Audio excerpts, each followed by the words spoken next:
I was just telling Sarah for my not this last birthday, but the one before. My daughter called me. She said, "Mom, what do you want me to like this?" I said, "Dirt. Dirt, put a half an inch over the top." Just a little thin layer on top of this.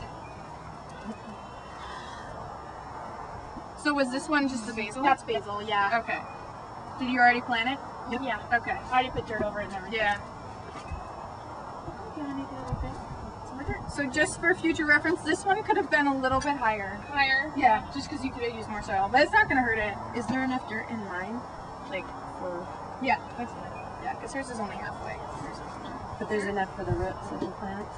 Yeah. I got that dirt in my room. Yeah, you do.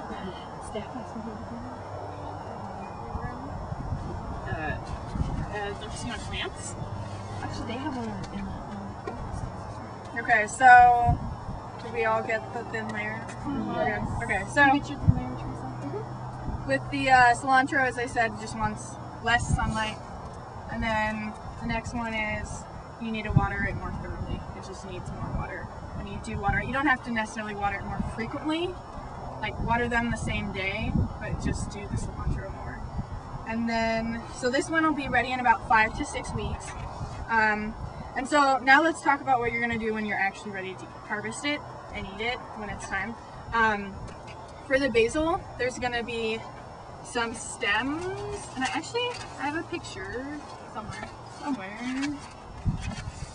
Might still be. Uh-oh, there goes your basil one. No, I mean, it's on your paper now, but... Okay, thanks. It's so tiny, they'll be like, I think it's still in my backpack. Here. I printed it out. You could edit that, right? Got it. Or forget it. Which is which? Nope, this one. Okay, so some plants do this thing called. Thank you. Some plants do this thing called bolting, which is basically a word for just growing flowers and seeds. And they're doing it because they want to reproduce. They want to spread their seeds out and grow more. But we don't want them to do that because we want them to focus on growing food. So actually basil and cilantro both do this thing where they grow flowers. But there's things we can do to prevent that from happening because it'll ruin our plant. So what basil does, the flowering will happen on the top like this.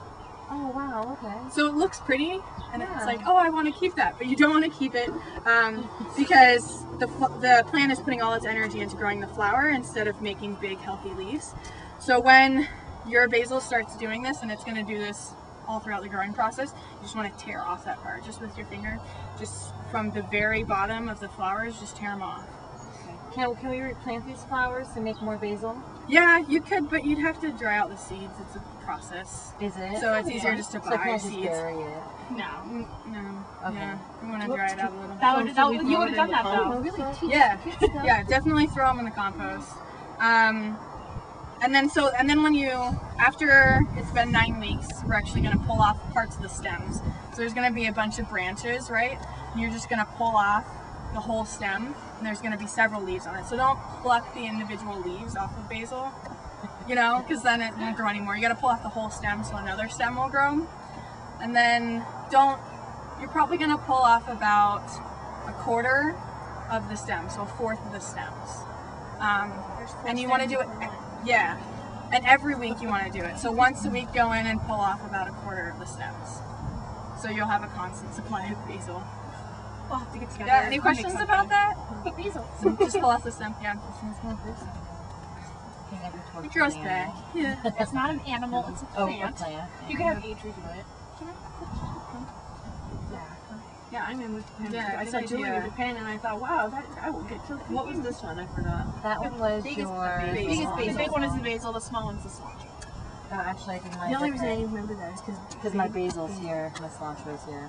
So, and in regards to the cilantro is going to do the flowering too, but you can prevent that from happening by picking regularly. So when you kind of forget to pick for a couple weeks, then it'll start flowering and there's nothing you can do to stop it. So you got to be on top of it. Basically, so it says 5 to 6 weeks, that's when you're going to be able to eat it.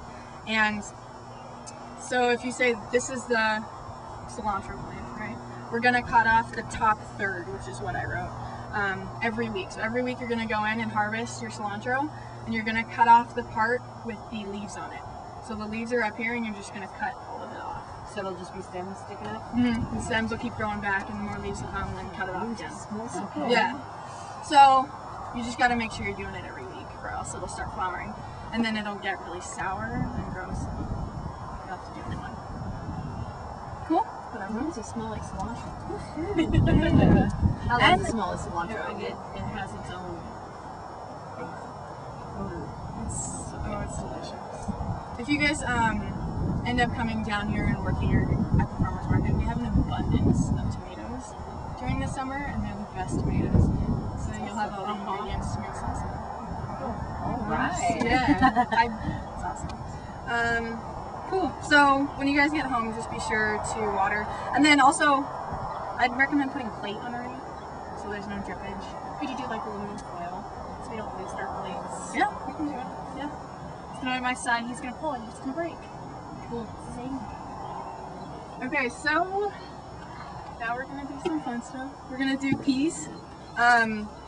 So Brian had soaked the peas for us, and it's interesting, I just learned about this. With peas, you soak them before so that when they go into the ground, they're already like not gonna be thirsty. They've got a fresh supply of water, so we don't have to worry about watering them and them dying as quickly. And so when you buy seeds in the store, it'll tell you what to do on the directions. It'll tell you if it needs to be soaked. But there's a few of them that do need to be soaked.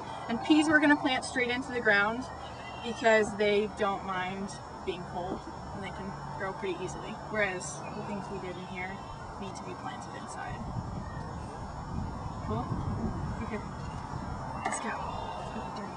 Have you smelled lemon sage? Yes. I love So lemon good. sage. Have you ever had lemon basil? No. So good. I love lemon sage. Alright, so we're going to do 2 rows of peas, and they're going to grow on the fence. So this one, and then that one over there. We're doing them in spots that we haven't done before, because like Brian was saying earlier, the nutrients get depleted, and so you got to switch your crops around so they're not constantly taking the same pea nutrients or potato nutrients kind of. So, what we're going to do with the peas, I'm just going to take a handful, and we're going to lay 2 rows, one on each side of the fence, and you're going to do it right up along the fence like this, and we're going to plant them about 1 inch apart, so just very small, pretty On close both to each other, on both sides. And for now, just lay them on top like this, and then we're going to go back through and push them in. Yeah, so, and then when we push them in, we're going to do it up to the first knuckle. So right here, just really easy, just push them in. Yeah, so let's split up and we'll each take a side.